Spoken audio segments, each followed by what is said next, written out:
Australia టూర్లో ఉన్న టీమిండియాకు వరుసగా ఎదురుదెబ్బలే తగులుతున్నాయి. సరైన ఫామ్లో లేకపోవడంతో ఓటములను మూటగట్టుకుంటోంది. బోర్డర్ గవాస్కర్ ట్రోఫీలో 2 టెస్టులను ఓడింది. 2-1తో ఆస్ట్రేలియా ఆధిక్యంలో ఉంది. ఇక ఇప్పుడు తప్పక గెలవాల్సిన సిడ్నీ టెస్టు కోసం ఆసీస్ వ్యూహాలను రచిస్తోంది.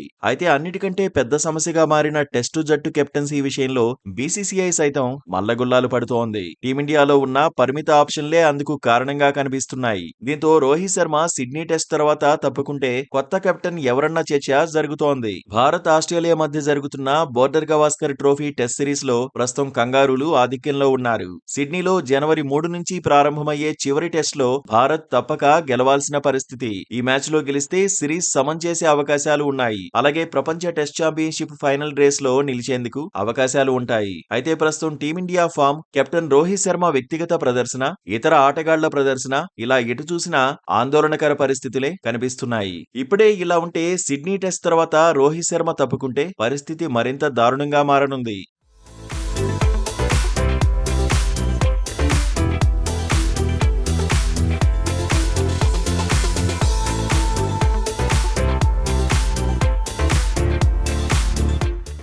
సిడ్నీ టెస్ట్ తర్వాత రోహిత్ శర్మతో పాటు కోహ్లీ కూడా జట్టుకు గుడ్ బై చెప్పే అవకాశాలు ఉన్నాయంటూ క్రీడా వర్గాల్లో చర్చ జరుగుతోంది. రోహిత్ చివరి నిమిషంలో నిర్ణయం మార్చుకుంటే తప్ప భారత్ కొత్త కెప్టెన్ ను వెతుక్కోక తప్పని పరిస్థితి. పెర్త్ టెస్ట్ లో కెప్టెన్సీ తీసుకుని భారత్ ను గెలిపించిన పేసర్ జస్ప్రీత్ బుమ్రా ఇప్పుడు టెస్టు జట్టు కెప్టెన్సీ ఆశాకిరణంలా కనిపిస్తున్నాడు. ప్రస్తుతం జట్టుకు వైస్ కెప్టెన్ గా ఉన్న బుమ్రా కెప్టెన్సీ రేస్ లో ముందున్నాడు. అయితే బుమ్రా తరచూ గాయాల పాలవుతుండడం, జట్టుకు అందుబాటులో ఉండకపోవడంతో అతన్ని నమ్మి టెస్ట్ కెప్టెన్సీ అప్పజెప్పే పరిస్థితి లేదని పలువురు అభిప్రాయపడుతున్నారు.